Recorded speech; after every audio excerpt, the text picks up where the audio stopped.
السلام علیکم ناظرین کرام، نئی ویڈیو میں آپ کو خوش آمدید کہتے ہیں۔ اس وقت پورے ملک میں بائیکاٹ مہم جاری ہے۔ بہت سی ایسی ویڈیوز منظر عام پر آ رہی ہیں جو بڑی الارمنگ ہیں۔ لوگ عسکری بینک کی چیک بکس چلا رہے ہیں، لوگ فوجی پروڈکٹس بین کا ٹرینڈ چلا رہے ہیں۔ تو ایک جانب یہ سب ہو رہا ہے، پاکستان جب سے بنا ہے آدھے سے زیادہ وقت پاکستان میں براہ راست مارشل لا رہا ہے، پھر بقیہ سالوں میں بھی سول حکومت کو آگے صرف فیس کے طور پر اس ملک پر حکومت کے لیے استعمال کیا گیا ہے۔ کیا وجہ ہے کہ پورا پاکستان ڈی ایچ اے جتنا صاف ستھرا، ڈی ایچ اے جتنی سہولیات سے لیس نہیں ہے؟ کیا وجہ ہے کہ پاکستان کے باقی سارے ہسپتال سی ایچ ایم وغیرہ کی طرح صاف نہیں ہیں؟ کیا وجہ ہے کہ ان کے سکولوں کی طرح باقی سکول نہیں ہیں؟ سرکاری سکولوں کا حال دیکھیں اور ان کے سکولوں کا حال دیکھیں، یہ تو پرائیویٹ سکولوں کو بھی مات دیتے ہیں۔ کیا وجہ ہے؟ یہ کیسے ہے کہ آپ کے لیے ایک علیحدہ پاکستان اور باقی سویلینز کے لیے الگ پاکستان ہے؟ کیا وجہ ہے کہ اس ملک پر 77 سال قابض رہ کر بھی آپ باقی لوگوں کو وہ سہولیات نہیں دے سکے؟ یہ اس وقت قوم سوال کر رہی ہے۔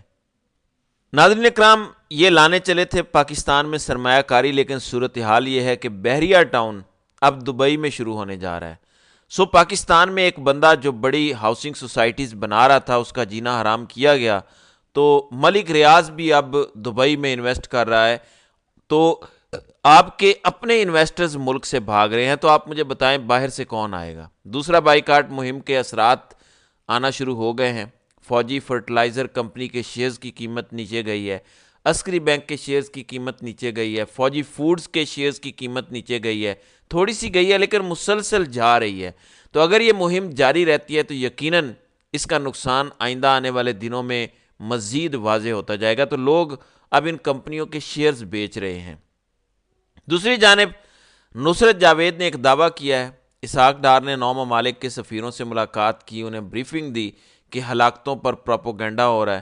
وہ کہتے ہیں کہ میری 3 سفیروں سے بات ہوئی ہے، ان کا کہنا ہے کہ ہمیں وزیر صاحب کے ایک لفظ سے اتفاق نہیں ہے، یعنی ہم اسحاق ڈار کی کہی ہوئی کسی ایک بات پر بھی یقین کرنے کو تیار نہیں ہیں۔ یہاں پر تو خون کی ہولی کھیلی گئی ہے۔ اب یہ کہہ رہے ہیں کہ ایک بھی گولی نہیں چلی، کوئی بندہ ہلاک نہیں ہوا، لیکن کہا جا رہا ہے کہ اب عالمی سطح سے بڑا دباؤ آ رہا ہے۔ ٹرمپ ویسے ہی کہہ چکا ہے کہ میں 20% ٹیرف لگاؤں گا across the globe. Pakistan compete نہیں کر سکتا اگر ٹیرف لگ جائے پاکستانی پروڈکٹس پر۔ نمبر 2، اگر یورپی یونین نے جی ایس پی پلس بھی کھینچنا شروع کر دیا اور یہ ٹیرف بھی انہوں نے واپس لے لیا، جو ابھی ہمیں 0 ٹیرف ملا ہوا ہے جی ایس پی پلس سٹیٹس کی وجہ سے، یہ ختم ہو گیا تو پاکستان کی ایکسپورٹس ختم ہو جائیں گی۔ پاکستانی سارا پیسہ آتا ہے اوورسیز پاکستانیوں کی طرف سے۔ وہ عمران خان نے پہلے ہی کہہ دیا ہے کہ آپ اپنی ریمیٹنسز کو محدود کر دیں، اس میں تھوڑی تھوڑی کٹوتی کریں تاکہ ان کو پتہ چلے کہ ہم احتجاجاً یہ کام کر رہے ہیں۔ اب آپ مجھے بتائیں رجیم کیسے چلے گی، یا نظام اس ظلم کا کیسے چلے گا اس طرح؟ تو عالمی سطح پر بھی دباؤ بڑھ رہا ہے، اوپر سے ٹرمپ اوتھ لینے والا ہے، وقت کم رہ گیا ہے، تقریباً 7 ہفتوں کی گیم رہ گئی ہے۔ ٹرمپ بھی اوتھ لے لے گا تو بہت کچھ بدلنے جا رہا ہے۔ امریکی اسٹیبلشمنٹ جس طرح پالیسیاں چلا رہی ہے، ٹرمپ اس طرح نہیں چلائے گا، بلکہ اس کی ایک اپنی پالیسی ہوگی، اور وہ پاکستان کے لیے اچھی بھی ہو سکتی ہے، بری بھی ہو سکتی ہے۔ تو بہت کچھ بدلنے جا رہا ہے۔ اس صورتحال کو آپ نے دیکھنا ہے کہ یہ پاکستان میں موجود مختلف ممالک کے سفیروں کو مطمئن کرنے میں ناکام ہو گئے ہیں۔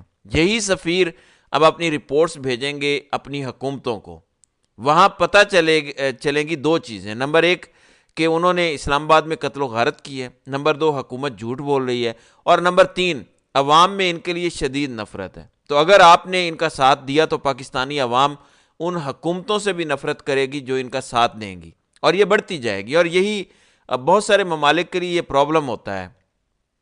جیسے آپ نے امریکہ کو دیکھا، جہاں بھی وہ رجیم چینج کرتا ہے، فار ایگزامپل عراق میں اس نے صدام حسین کو پکڑا، مار دیا، لٹکا دیا۔ امریکہ کا مسلسل بیانیہ یہ تھا کہ عراق کی عوام نے ہمارے فوجیوں کو ویلکم کیا ہے۔ امریکہ کا بیانیہ افغانستان میں بھی یہی تھا۔ جب ہم نے طالبان کی حکومت ختم کی 2001 میں، تو ہمیں افغانستان کی عوام نے ویلکم کیا، وہ خوش ہوئے کہ یہاں شکر ہے طالبان کا دور ختم ہوا۔ تو بیانیہ یہی ہوتا ہے۔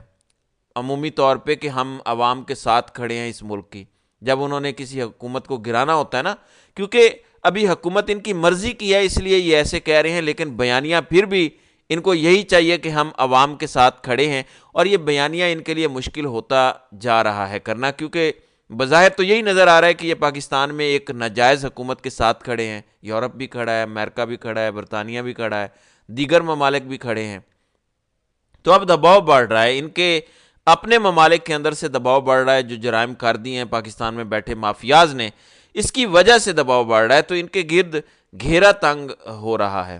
اسی طرح کیونکہ عمران خان نے اس سینس کو سمیل کر لیا ہے، تو عمران خان نے اپنی پارٹی کو کہا ہے کہ تمام اپوزیشن کو اکٹھا کر کے گرینڈ اپوزیشن الائنس بنایا جائے اور اس کے پلیٹ فارم سے اب آگے کی جد و جہد کی جائے۔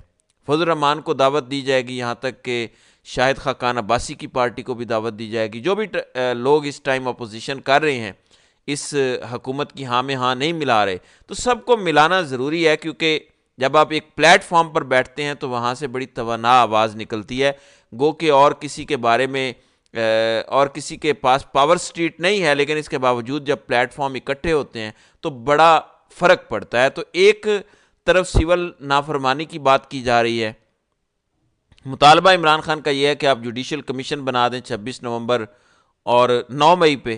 اس پر مجھے حیرانگی ہوئی کہ اگر عمران خان نے یہ اوپنلی کہا ہے کہ آپ بنا دیں کمیشن، تو پھر تو جسٹس امین الدین خان کی سربراہی میں کمیشن بن گیا تو پھر کیا ہوگا؟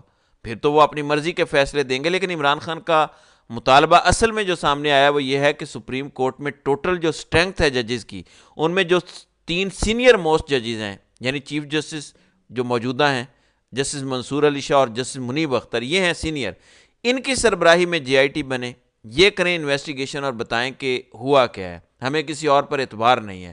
دیکھتے ہیں اب اس حوالے سے کوئی پیش رفت ہوتی ہے یا نہیں ہوتی۔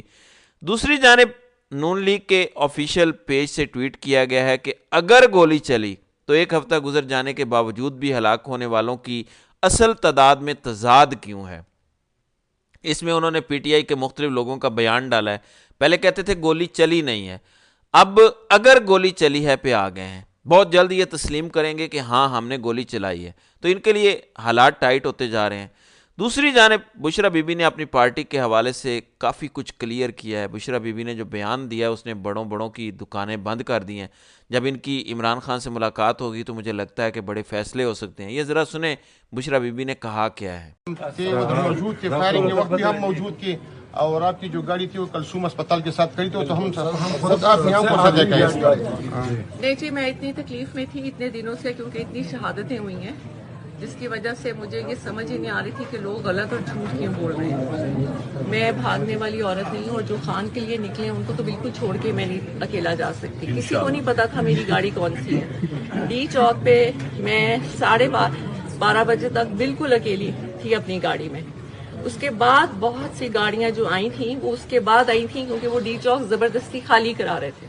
جی تو بالکل، بی بی وہاں سے نہیں ہٹی تھی، کیونکہ خان نے نہیں کہا تھا کہ ہٹنا ہے۔ میں نے سب کو کہا تھا کہ مجھے اکیلے نہیں چھوڑنا، لیکن سب نے مجھے اکیلے چھوڑ دیا تھا، اور میں وہاں بالکل اکیلی تھی۔ یہ صرف میں نے آپ کو بتانا ہے کہ بی بی وہاں اکیلی تھی اور سب چھوڑ کے جا چکے تھے۔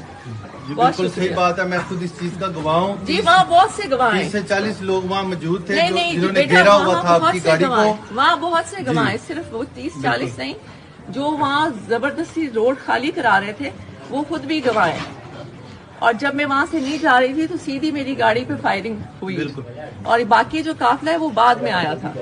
میڈم یہ پہلی بھی پی ٹی آئی کو عمران خان کو اس خیبر پختونخوا نے سپورٹ دی۔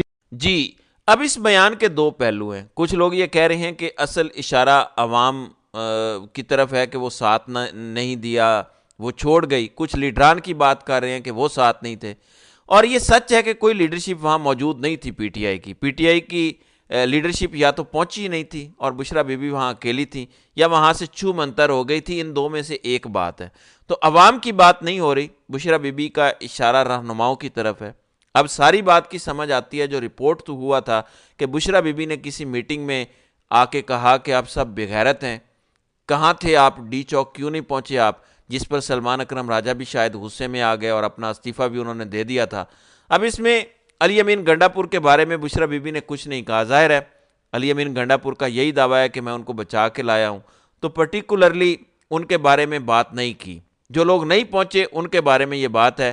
اب جو نہیں پہنچے یا جو وہاں سے بھاگ گئے, فرار ہو گئے, چھپ گئے, ان کا سارا کچا چٹھا عمران خان تک جلد یا بدیر پہنچے گا.